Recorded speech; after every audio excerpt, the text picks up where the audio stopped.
Sir আপনার চা। আমি না, শোনো, স্যার কিছু কইবেন স্যার? তুমি না বলেছিলে তোমার একটা ছেলে আছে? হ স্যার, কি করছে ইদানিং? লেখাপড়া করতেছে স্যার। তাই? ওর জন্য একটা চাকরি আছে। সত্যি কইতেছেন স্যার? হ্যাঁ, কিসের চাকরি? আমাদের জামশেদকে তো চেনো, দারোয়ান। বেটা মহা ফাঁকিবাজ, সারাদিন চেয়ারে বসে বসে ঘুমোয়। গতকালকেও আমার গেটে দুটো ফকির এসেছিল। ও যদি জেগে থাকতো তাহলে ওরা আসতে পারতো। ওকে ভাগিয়ে দেবো। আর তোমার ছেলেকে যদি পছন্দ হয় তাহলে ওই জামশেদের জায়গায় দারোয়ানের কাজে লাগিয়ে দেবো। স্যার ছোট মুখে একটা কথা কই, কিছু মনে করেন না। মানে কইতেছিলাম কি, আমার পোলাটারা নিয়ে আমার অনেক বড় স্বপ্ন। আর ওরে আমি লেখাপড়া করাইতে চাই, দারোয়ানের চাকরিটা করতে দিব না। খুব ভালো, দুর্দান্ত ব্যাপার। তো কি হবে উনি, জর্জ না ব্যারিস্টার? আসসালামু আলাইকুম জর্জ সাহেবের মা।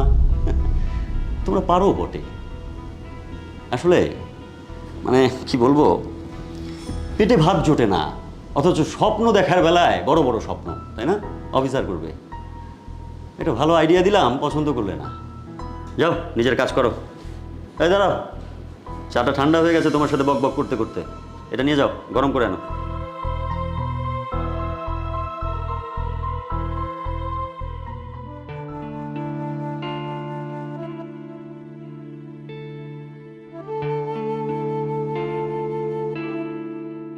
কি রে বাজান, মন খারাপ করে বই আসছস? না মা, তেমন কিছু চিন্তা করছি না। আসলে পড়াশোনা প্রায় শেষ, এখন চাকরি বাকরি নিয়ে একটু চিন্তা ভাবনা করছি আর কি। আমিও চিন্তায় আছি, কবে যে তোর একটা ভালো চাকরি হইব, আমিও ঘরে একটা লাল টুকটুকা বউ আনো। মা, তোমার বৌমা ঠিক করা। তোর কোনো পছন্দ আছে নাকি? পছন্দ করি, বাট তোমাকে এই বিষয়ে আমি পরে বলবো, কেমন? তা মায়েদের একদিন নিয়ে আয় না, দেখি। আচ্ছা মা, দেখি আমি ওকে নিয়ে আসা যায় কিনা। চা খাবি? খাবো, তবে চাটা আমি নিজে হাতে বানাবো। তুমি সারাটা জীবন আমাকে চা বানিয়ে খাইয়েছো, অনেক কষ্ট করে এসেছো। তুমি বসো, আমি তোমার জন্য চা বানিয়ে নিয়ে আসি। তোর যা খুশি তাই কর। আচ্ছা তুমি বসো, বানিয়ে নিয়ে আসি।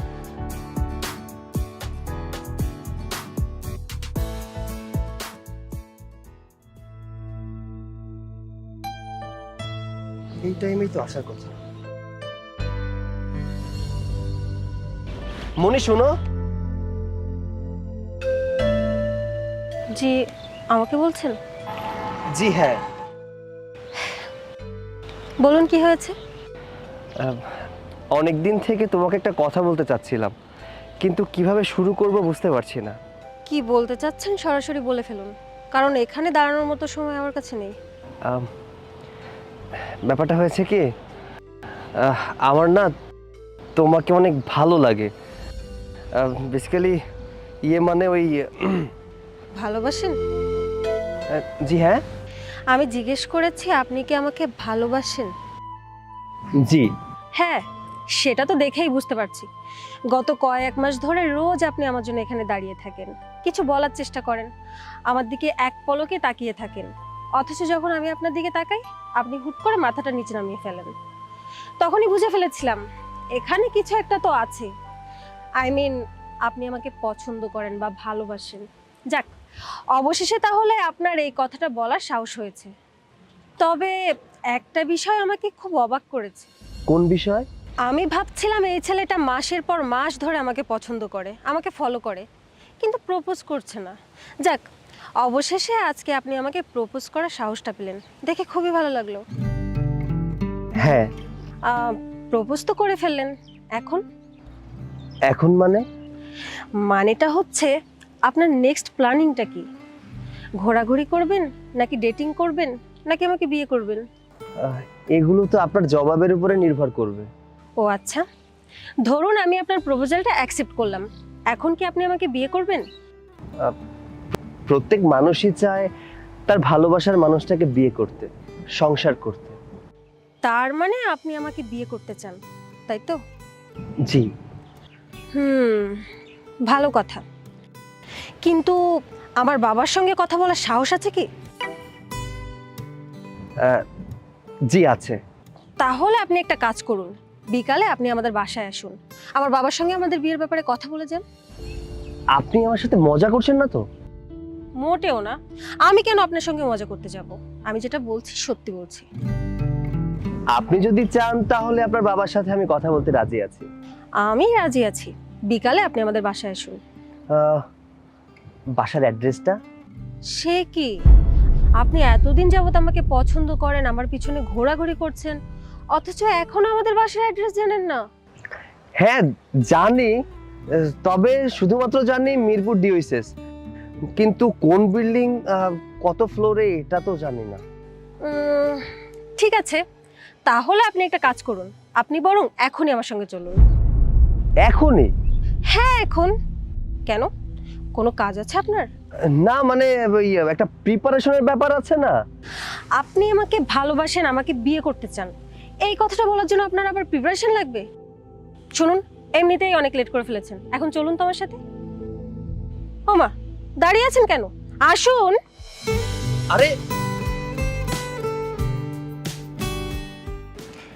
বাবা, ওর নাম সৈকত, ও আমাকে পছন্দ করে, আর এখানে তোমার সঙ্গে অনেক ইম্পর্টেন্ট কথা বলার জন্য এসেছে। ও আমাকে বিয়ে করতে চায়। না ঠিক আছে, আসলে মেয়ে বড় হয়েছে, সম্বন্ধ আসবেই, এটা আমি কিছু মনে করিনি। আর এখনকার আধুনিক যুগ। তো বাবা, তুমি কি করো? জি আঙ্কেল, মাত্র পড়াশোনা শেষ করলাম। মাশাল্লাহ মাশাল্লাহ। তো বাবা, তোমার বাবা মা কি করে? বাবা, এসব কথা বাদ দাও না, অন্য কোনো প্রশ্ন করো।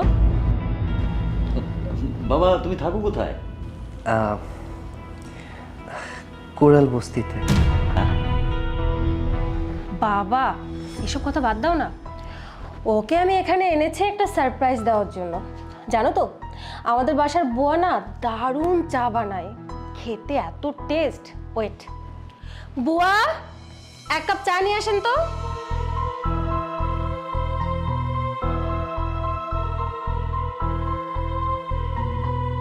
কিরে বাজান, তুই এখানে? মা, তুমি এখানে?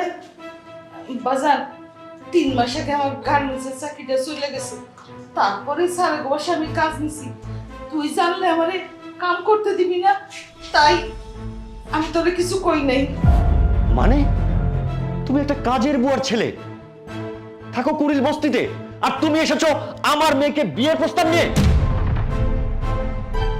মানে কি সব?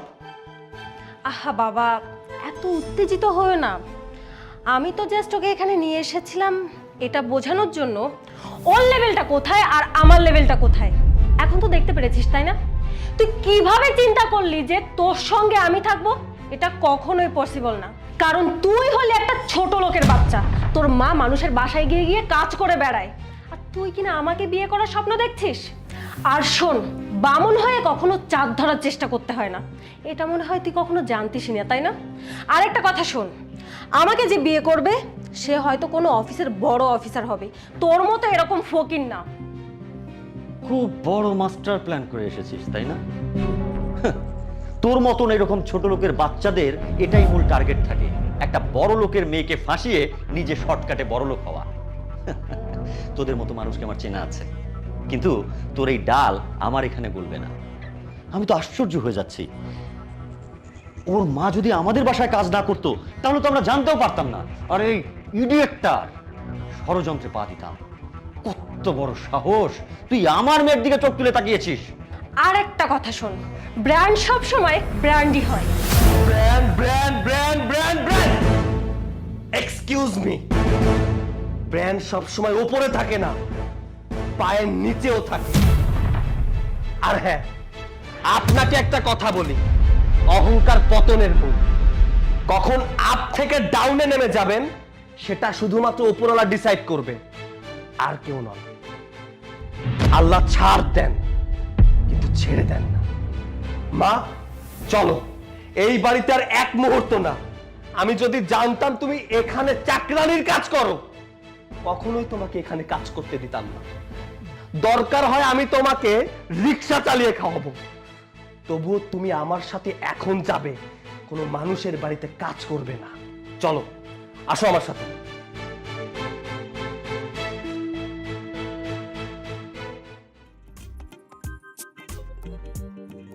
কি রে মা, জামাই কই? পিয়ন তো বললো যে অফিসের কাজে একটু বাইরে গেছে, হয়তো চলে আসবে।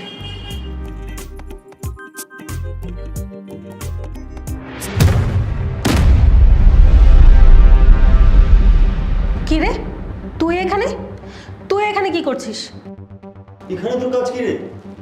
দেখে বুঝতে পারছো না বাবা? হয়তো বা এখানের কেরানি হবে।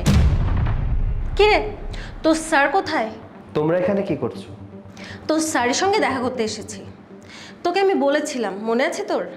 আমার জামাই হবে কোনো বড় এক অফিসার, আর আমার জামাই এই অফিসার ম্যানেজার। ওর প্রমোশন হয়েছে, তাই ওকে সারপ্রাইজ দেওয়ার জন্য আমি আর আমার বাবা এখানে চলে এসেছি। তোর অবশ্য অনেক উন্নতি হয়েছে, কারণ তোর মা তো মানুষের বাসায় বাসায় গিয়ে কাজ করে বেড়াতো, আর তুই তো তাও অন্তত একটা চাকরি পেয়েছিস। তবে একটা কথা কি জানিস, ও একটা কাজের বুয়ার ছেলে হিসেবে পিয়নের চাকরি পেয়েছে না, এটাই ওর অ্যাচিভমেন্ট। কি বলিস? বাজান, কটা ভিক্ষা দিবেন?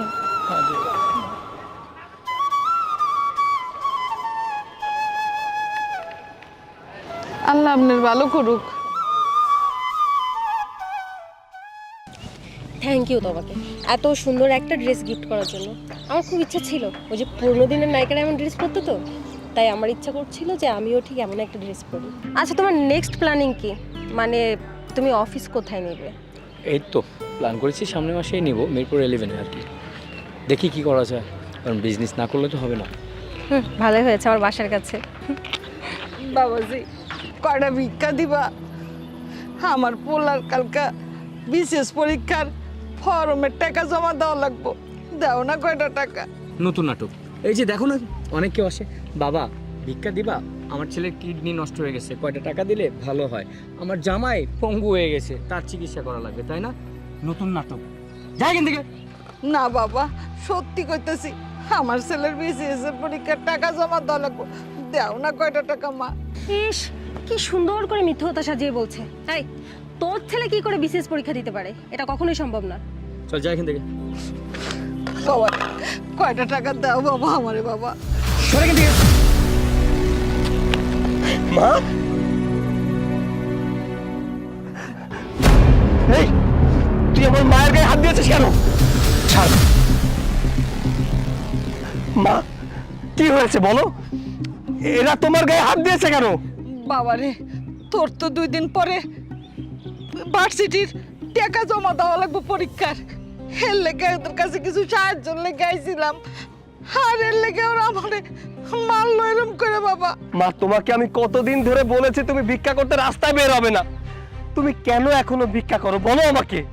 বাবারে, আমার অনেক আশা তুই বিসিএস পরীক্ষা দিয়ে বিসিএস পাস করবি বাজার, এর লেগে আমি ভিক্ষা করতে পারি বাজার।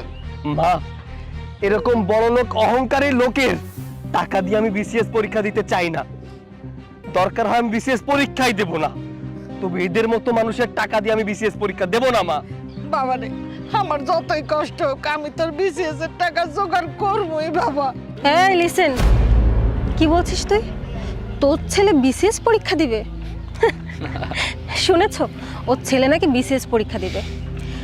তোদের এসব স্বপ্ন না স্বপ্নই থেকে যাবে।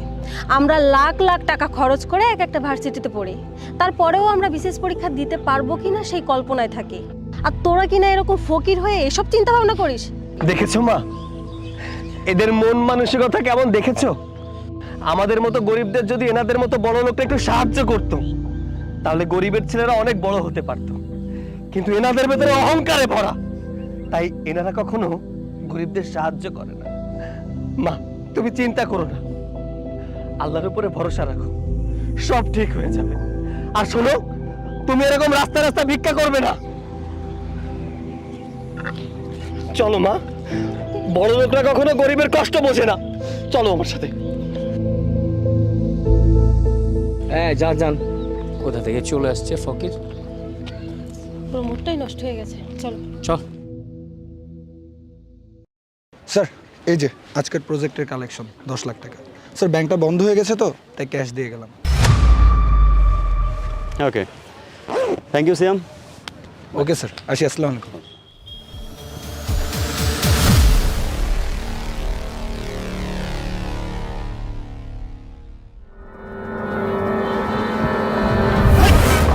একদম চুপ, একদম করবে না।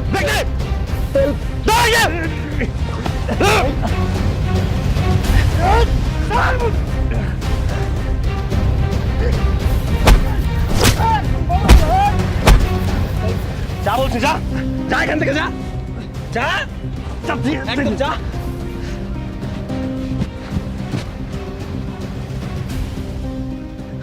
বাবা, তোমাকে অসংখ্য ধন্যবাদ। তুমি আমার অনেক বড় উপকার করেছো। যাক, আপনি ঠিক আছেন এটা শুনেই ভালো লাগছে। আমি আসি। হ্যাঁ বাবা দাঁড়াও।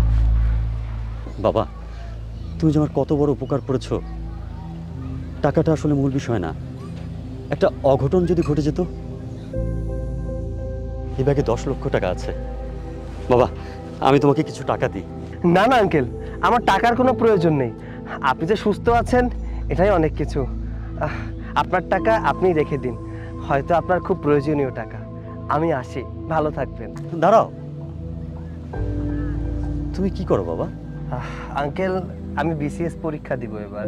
বাহ বাহ, ভেরি গুড। হ্যাঁ, মা বাবা আছেন তো? পরিবারে আমি আর আমার মা ছাড়া আর কেউ নেই। বাবা গত 4 বছর আগে মারা গেছেন। So sad. তাহলে সংসার, তোমার লেখাপড়া এসব কিভাবে চলছে?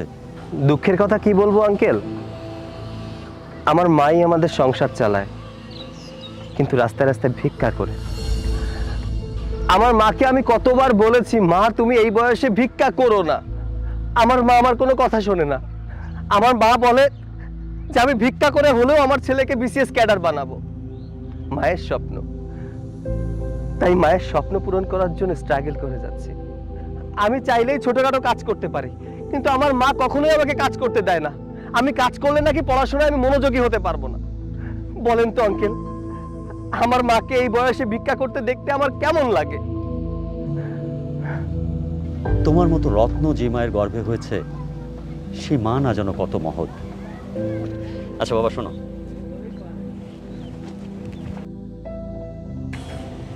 এটা আমার কার্ড। তুমি কালকে আমার অফিসে একটু দেখা করো। আচ্ছা ঠিক আছে, আসসালামু আলাইকুম। ওয়ালাইকুম আসসালাম।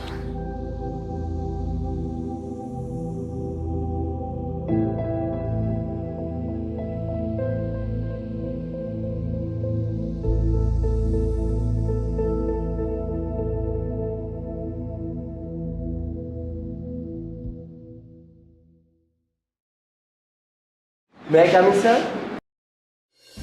হ্যাঁ তুমি এসো এসো এসো প্লিজ।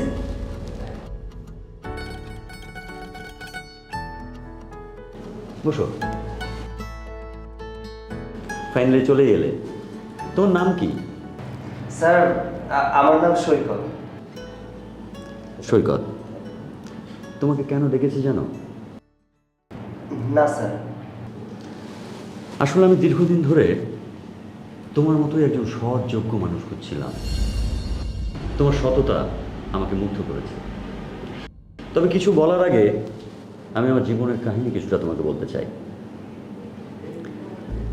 জীবনের শুরুতেই আমার একজনের সাথে প্রেম হয়, তাকে বিয়েও করি। কিন্তু অর্থের পিছনে এত ছুটি, স্ত্রীকে সময় দিতে পারিনি। এবং বিয়ের 3 বছরের মাথায় দুরারোগ্য ব্যাধিতে আমার স্ত্রী মারা যায়। তাকে আমি খুব ভালোবাসতাম জানো, যে কারণে জীবনে আর বিয়ে করিনি। এরপরে শুধু ব্যবসা ব্যবসা ব্যবসা, টাকা টাকা টাকা, টাকাই গড়েছি, বিশ্বস্ত মানুষকে পাইনি। গতকালকে তোমার সাথে দেখা হওয়ার পর থেকে আমি ভাবছিলাম তোমার মতো মানুষই আমার দরকার। আমার বাংলাদেশে বেশ কয়েকটা প্রজেক্ট চলছে, পাশাপাশি লন্ডনেও আমার বেশ কয়েকটা প্রজেক্ট রয়েছে। বয়স হয়েছে, শরীরও আগের মতো সাপোর্ট করে না। একই সাথে বাংলাদেশ এবং লন্ডন আমার দ্বারা হয়ে উঠছে না। আমি চাচ্ছি আমার বাংলাদেশের সবগুলো প্রজেক্টের দায়িত্ব তোমাকে দিতে। স্যার এত বড় দায়িত্ব আমি কিভাবে নিব স্যার? অবশ্যই পারবে। মানুষ জন্ম নিয়ে দায়িত্ব নিতে শেখে না, দায়িত্ব পাবার পরে সেটা মেনটেন করতে শেখে। আর তাছাড়া আমি তো আছি, যে কোনো প্রয়োজনে তুমি আমার সাথে যোগাযোগ করবে।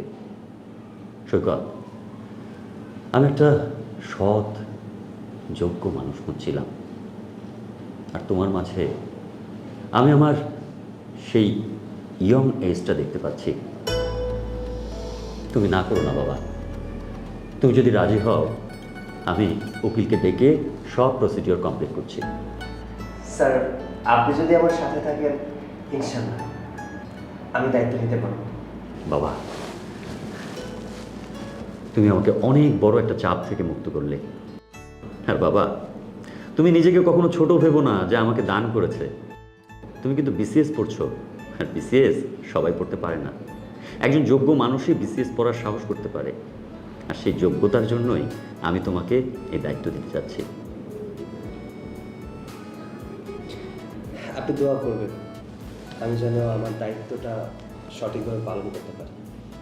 অবশ্যই, আমার দোয়া সব সময় তোমার সাথে আছে। বসো, চা বলছি। না স্যার, চায়ের অর্ডার দিতে হবে না। মা বাসায় একা আছে তো, মাকেই সংবাদটা দিতে হবে। আমি তাহলে আসি। ঠিক আছে, আমি তাহলে সব প্রসিডিওর কমপ্লিট করছি। স্যার ঠিক আছে স্যার, তাহলে আমি আসি। আসসালামু আলাইকুম। ওয়ালাইকুম আসসালাম।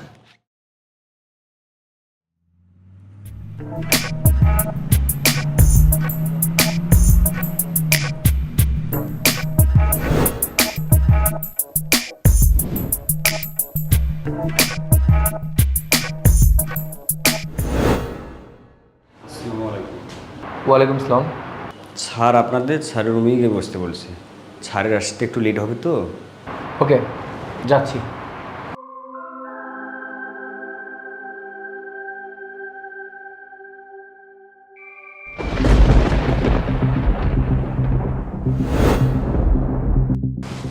কি ব্যাপার, দাঁড়িয়ে পড়লেন কেন?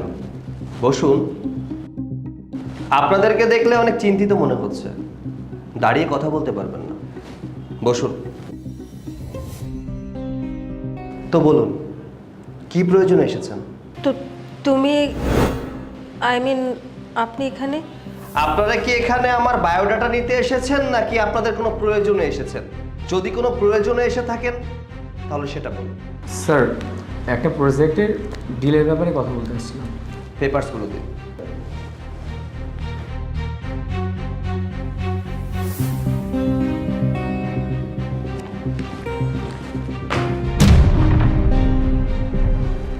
আপনাদের এই প্রজেক্টের ব্যাপারে আমার এখানে অনেক আগে থেকেই কমপ্লেন ছিল।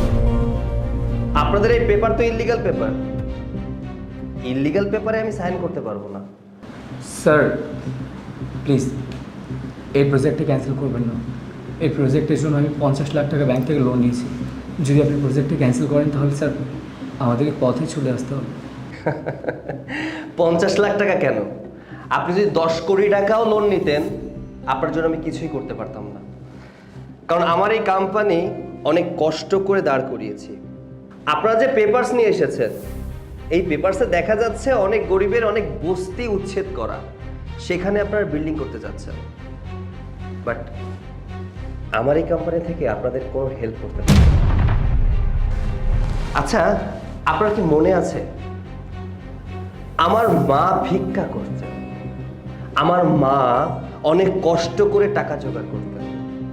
আপনাদের কাছে কি হাত পেতেছিলেন, আপনারা তাকে লাথি মেরেছিলেন। কি মনে পড়ছে? ভাগ্যের কি নির্মম পরিহাস দেখেছেন? আজ আপনারা কোথায় আর আমি কোথায়? সৃষ্টিকর্তা চাইলে অনেক কিছুই করতে পারেন। 7 তলা থেকে গাছতলা, গাছতলা থেকে 7 তলা। যাই হোক, আপনাদের জন্য আমি কিছুই করতে পারবো না। আপনারা আসতে পারেন। স্যার প্লিজ স্যার, একটু প্রজেক্টটা দেখুন না। Shut up. আপনারা যে পেপারস দেখিয়েছেন আমি আগেও ক্লিয়ার করেছি, এখানে গরিবরা থাকে। গরিবরা ছোট ছোট বস্তি করে সেখানে বসবাস করে। ইল্লিগাল ওয়েতে আপনারা সেখানে বিল্ডিং করতে চাচ্ছেন। আপনাদেরকে তো থানায় দেওয়া উচিত। আপনাদেরকে এখনো বলছি, বেরিয়ে যান, না হলে আইনগত ব্যবস্থা নিতে বাধ্য হব।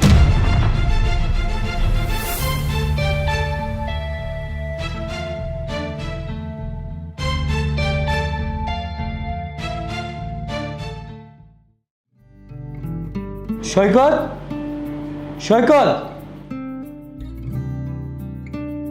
কিরে, কিছু বলবি? হ্যাঁ, এক কাজ কর, দোকানে যাবি, এক প্যাকেট ব্যানসন সিগারেট নিয়ে আসবি, আর বাকি টাকা আমার ফোনে রিচার্জ করে দিস। আচ্ছা ঠিক আছে।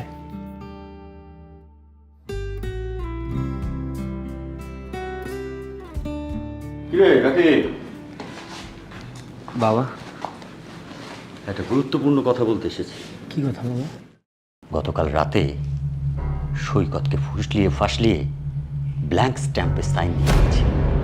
কি বলছো বাবা? এটা তো খুব খুশির খবর। এখন আর আমরা কারো বাপের আশ্রয় নেই, বরং এই সমস্ত প্রপার্টি এখন আমাদের। ঠিকই বলেছো বাবা, আজ থেকে গাড়ি বাড়ি সব সম্পত্তি আমাদের, আমরা কারো বাপের অধীনে থাকবো না। এখন মূল কাজ হলো ওকে এই বাড়ি থেকে বের করে দেয়া। এটা নিয়ে তুমি চিন্তা করো না বাবা, আমি প্ল্যান করে দেবো। কিন্তু এমনভাবে বার করবি যাতে সাপও মরে, লাঠিও না ভাঙে। চিন্তা করো না বাবা, আমি তো তোমারই সন্তান, তাই না? ওকে, প্ল্যান বানা।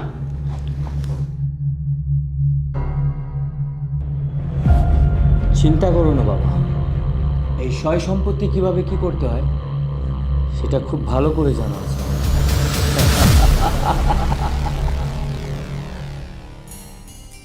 মামা, এক প্যাকেট সিগারেট দাও তো। এই এ কি, তুমি সিগারেট খাও? ও তুমি? আরে সিগারেট আমার জন্য না, ওই রাকিব আমাকে বললো এক প্যাকেট সিগারেট নিয়ে আসতে, তাই নিয়ে যাচ্ছি ওর জন্য। কি, তোমার ছোট ভাই সিগারেট খায়? আর তুমি তো বয়সে ওর বড়, তোমাকে দিয়ে তোমার ভাই সিগারেট কিনতে পাঠালো? আরে বয়সে বড় হয়েছি তো কি হয়েছে, শোনো, বয়সে বড় হলেও আমরা বন্ধু বান্ধবের মতো, ওইটা কোনো ব্যাপার না। আচ্ছা যাই হোক, তুমি এখানে কেন? আমি আমি এখানে আইসক্রিম খাওয়ার জন্য এসেছি। এই মামা, আইসক্রিম দিন তো একটা।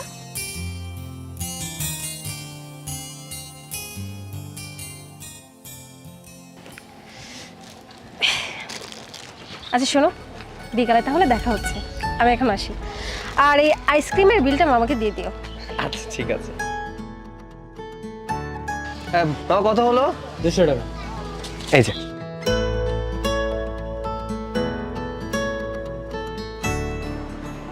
রাকিব, এই নে ভাই সিগারেট নে। দাঁড়া। বাকি টাকা কোথায়? বাকি টাকা? কেন, 30 টাকা যেটা ফিরলো ওটা কোথায়? ওহ, ওই টাকাটা আমি খরচ করে ফেলেছি। খরচ করে ফেলেছিস মানে? আমি তোকে বলেছিলাম খরচ করতে। আরে এইভাবে কেন রিয়াক্ট করছিস? 30 টাকাই তো, পরে তোকে দিয়ে দিব। তুই কোথা থেকে দিবি? তুই তো এতিম ফকির, টাকা কোথা থেকে দিবি? আরে তুই এইভাবে কেন কথা বলছিস? সামান্য 30 টাকারই তো ব্যাপার। বাবা, বাবা, আরে আরে কি ব্যাপার, তুই বাবাকে কেন রাখছিস? চুপ কর, বাবা আসলে বুঝতে পারে। বাবা দেখো, ওকে পার্সোনাল কাজের জন্য বাইরে পাঠিয়েছিলাম 500 টাকা দিয়ে, ওখান থেকে 30 টাকা মেরে দিয়েছি। সে কি রে, এদিকে আমারও আলমারি থেকে 1 লাখ টাকা নেই। বাবা তুমি সব কি বলছো? তুমি আমাকে সন্দেহ করছো না তো? এই দাঁড়া দাঁড়া দাঁড়া, আমি তোকে জিজ্ঞেস করলাম কখন? ও, ঠাকুর ঘরে কে রে, আমি কলা খাই না, তার মানে টাকাটা তুই নিয়েছিস। আরে এই চুপ কর রাকিব, ওর রুমটা একটু সার্চ করে আয় তো। আরে রুম সার্চ করার কি আছে? আচ্ছা তুই যা। আরে আমি নেইনি, দেখ কথাটা শোন। বাবা বিশ্বাস করো, আমি কেন টাকা নিতে যাবো? আমি টাকা নেইনি। এখনই সব ফয়সালা হয়ে যাবে। বাবা ভুল বুঝছো, আমি কি কখনো টাকা নিয়েছি নাকি? Just wait and see. এই দেখো 1 লাখ টাকা ওর ব্যাগ থেকে পেয়েছি আমি। আরে তুই এসব কি বলছিস? আমার ব্যাগ থেকে কোত্থেকে টাকা আসবে? একদম চুপ কর, এতিম কোথাকার। আমার বাবা এত কষ্ট করে তোকে আশ্রয় দিয়েছিল এখানে, তার প্রতিদান এটাই দিলি, তাই না? দেখ তুই ভুল ভাবছিস, বাবা বিশ্বাস করো আমি টাকা নেইনি। ছোট লোকের বাচ্চা, কত বড় সাহস তোর! তুই আমার আলমারি থেকে টাকা চুরি করছিস, আমার ভালোবাসার এই প্রতিদান দিলি? তোকে খাইয়েছি, পড়িয়েছি, মানুষের মতো মানুষ করেছি, আর আজ তুই আমার পিঠে ছুরি মারলি। তোর বাবা মারা যাওয়ার পর আমি আমি আমার ছেলের সাথে কোনোদিন তোকে আলাদা করে দেখিনি, নিজের ছেলের মতো মানুষ করেছি। আর আজ ছি ছি ছি ছি ছি ছি। বাবা তুমি এসব কি বলছো? তুই চুপ কর, কোনো কথা বলবি না। তোকে এই বাড়িতে রাখা খুব ঝুঁকিপূর্ণ। না না না না, তুই তুই কোন দিন যেন এই সহায় সম্পত্তির জন্য আমার ছেলেকে খুন করে বসিস। বাবা, তোমাকে তো আমি আগে বলেছিলাম ও সুবিধার না, চোর। আর তুমি কত টাকা কিভাবে রেখে দাও তুমি হিসাবও রাখো না। ওখান থেকে কত টাকা মেরেছো? ঠিক বলেছিস, ওকে যদি আমার বাসায় রাখি ও আমাদের অনেক বড় ক্ষতি করবে। এই তুই বের হয়ে যা। বাবা, বাবা আমাকে বাড়ি থেকে বের করে দিও না, আমি কোথায় যাব বলো? আর বিশ্বাস করো, সহায় সম্পত্তির উপরে আমার কোনো লোভ নেই। তোমার লাখ লাখ টাকা ঘরে পড়ে থাকে, আমি কখনো টাকা নেই না বাবা, বিশ্বাস করো আমি টাকা নেই। তোর মতন বেঈমান কোথায় থাকবে না থাকবে সেটা আমার চিন্তা নয়, প্রয়োজনে রাস্তার ফুটপথে থাকবি। বের হ! বাবা, বাবা, বের হ!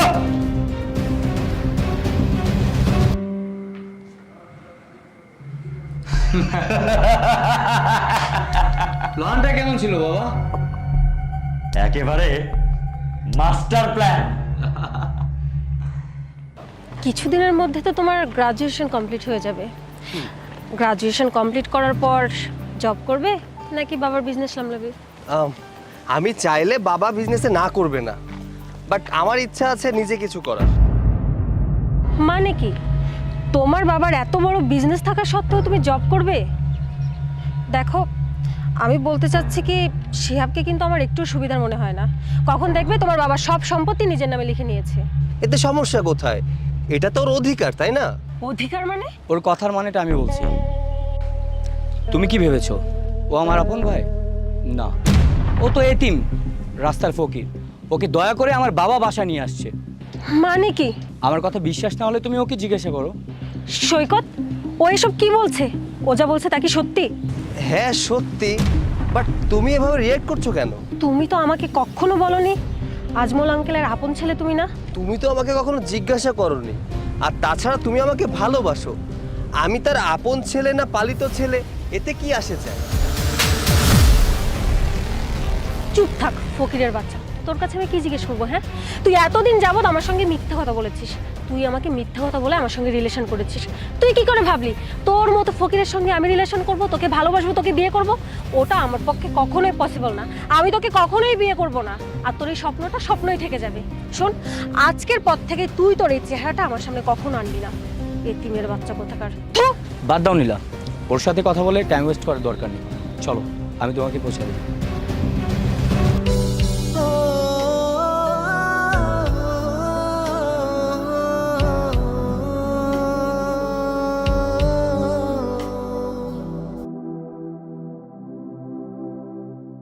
আমাকে কিন্তু বিয়ের পর 1 সপ্তাহের মধ্যে একটা গাড়ি কিনে দিবে। ওকে, কিনে দিব। ওটা সৈকত না? হ্যাঁ, এ মামা দাঁড়াও, আসো।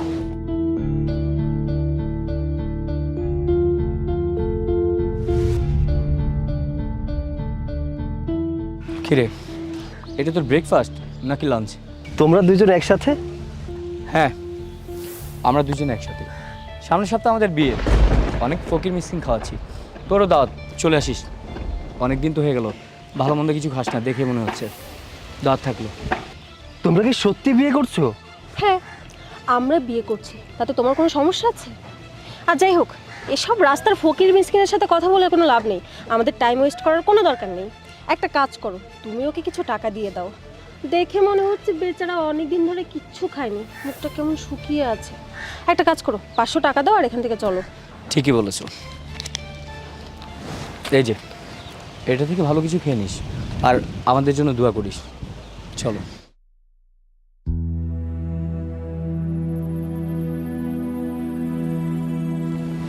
যাও মামা, সোজা চলে যাও। হ্যাঁ বন্ধু, তোর আসতে কতক্ষণ লাগবে? হ্যাঁ, এখনো 5 মিনিট।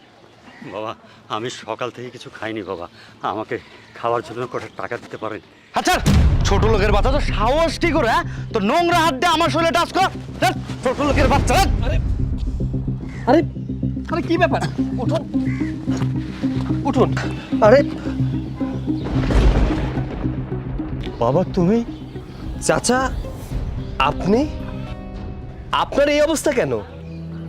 সব পাপের ফল রে বাবা, পাপের ফল। তোমার সাথে যে অন্যায় করেছি সেই অন্যায়ের শাস্তি। তোমাকে বের করে দেওয়ার পর রাকিব আমার সহায় সম্পত্তি সব কিছু ওর নামে লিখিয়ে নিয়ে আমাকে ঘাড় ধাক্কা দিয়ে বাড়ি থেকে বের করে দেয় বাবা। কিন্তু বাবা পেট তো মানে না, আজ পেটের দায়ে আমি ভিক্ষা করছি বাবা। আপনি এসব কি বলছেন? আচ্ছা চাচা, আপনি কোনো চিন্তা করবেন না, আজ থেকে আপনি আমার সাথে থাকবেন। আমার সাথে চলুন।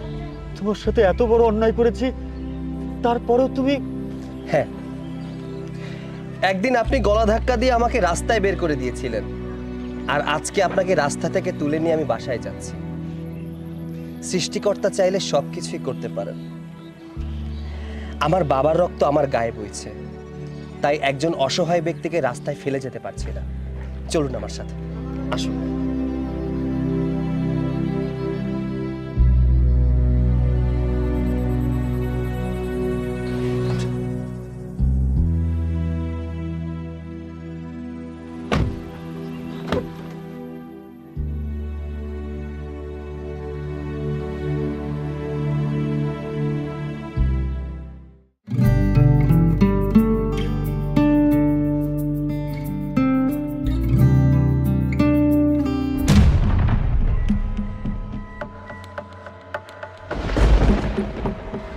আরে মনি, তুমি এইখানে? তোমার এই অবস্থা কেন? হ্যাঁ, আমি এখানে। আমার অনেক খারাপ অবস্থা জানো তো। তোমার সাথে সেদিন দেখা করার পরে রাকিবের সঙ্গে আমার বিয়ে হয়ে যায়। রাকিবের সাথে বিয়ে হওয়ার পর থেকে না অনেকটা চেঞ্জ হয়ে যায়। রোজ রোজ বাইরে থেকে নেশা করে আসে, আর এসে ইচ্ছে মতো আমার উপর অত্যাচার করে। জানো তো, আমাকে প্রচুর মেরেছে। আমার শরীরের প্রত্যেকটা জায়গায় ওর মারের দাগ। আমি আর সহ্য করতে পারছি না। আমার জীবনটা পুরো অতিষ্ঠ হয়ে গেছে। বাসায় একটা কুকুর থাকলেও না, সবাই তাকে দুবেলা ঠিকমতো খেতে দেয়, কিন্তু ওরা আমাকে ঠিকমতো খেতেও দেয় না। আমি আর সহ্য করতে পারছি না। হয়তো তোমার সঙ্গে আমি খারাপ ব্যবহার করেছি, তার ফলে এটা। থাক থাক, আর তোমার কিছু বলতে হবে না। আমি সব কিছুই বুঝতে পেরেছি। যে সুখের জন্য তুমি চলে গিয়েছিলে, হারিয়ে গেছে সব সুখ, তাই না? আচ্ছা যাই হোক, একটা কথা বলো তো, তুমি কি আমাকে আগের মতো ভালোবাসো? হ্যাঁ, তোমার কথা আমার খুব মনে পড়ে, কিন্তু কি করার, আমি নিজেই অপরাধী। আমি নিজেই তোমাকে ছেড়ে চলে এসেছি। কোন মুখ নিয়ে আমি তোমার সামনে গিয়ে দাঁড়াতাম বলো? আমি যদি তোমাকে সেই সুযোগটা দিতে চাই, তাহলে তুমি কি সেই সুযোগটা নেবে? সত্যি বলছো? তুমি আমাকে আরেকটা সুযোগ দিবে? আমি অবশ্যই তোমার সঙ্গে থাকতে চাই। ও আচ্ছা, তাহলে রাকিবের কি হবে? রাকিবের কি হবে সেটা আমি কিভাবে জানবো? আর আমার জানারও কোনো ইচ্ছে নেই। আমি এখন তোমার সঙ্গেই থাকতে চাই, কারণ এখন তোমার সব কিছু আছে। চলো, আজকে থেকে আমরা সব কিছু নতুন করে শুরু করব। চলো তো। ছাড়ো, অনেক হয়েছে। নাটক করতে করতে আমার জীবনটা তুমি শেষ করে দিয়েছো। আবার নতুন করে কি নাটক সাজাচ্ছ? ভালোবাসা না টাকা দিয়ে হয় না মনি। ভালোবাসতে গেলে মনের প্রয়োজন। ভালোবাসা দিয়ে সবকিছু অর্জন করা যায়, কিন্তু টাকা দিয়ে ভালোবাসা পাওয়া যায় না। আরে তোমাকে তো আমি মন থেকে ভালোবেসেছিলাম। তুমি আগেও লোভী ছিলে, এখনো লোভীই আছো। যখন শুনলে আমার কাছে টাকা পয়সা ছিল না, রাকিবের সবকিছু, তখন তুমি আমার ভাইয়ের হাতটা ধরলে। আর এখন যখন শুনছো যে আমার কাছে সবকিছু হয়েছে, টাকা পয়সা, বাড়ি গাড়ি, ধন সম্পত্তি সবকিছু হয়েছে, তুমি আবার আমার রাকিবকে, আমার ভাইকে ছেড়ে আমার হাতটা ধরতে চাচ্ছ। আসলে কি জানো, তোমার মতো মেয়েরা কখনো ভালোবাসা পায় না। আজ আছে তো কাল নেই। আজ যদি তোমাকে আমি গ্রহণ করি, তাহলে কাল যে তুমি আমাকে ছেড়ে চলে যাবে না তার কোনো গ্যারান্টি আছে? নেই। শুধুমাত্র এটা দেখার জন্যই তোমাকে অফারটা দিলাম যে তুমি আগের মতো আছো নাকি চেঞ্জ হয়ে গেছো। দুর্ভাগ্যবশত তুমি চেঞ্জ হওনি, আগের মতোই আছো। সো তোমার মতো মেয়েকে আমার জীবনে দ্বিতীয়বার গ্রহণ করা ইম্পসিবল। So good bye.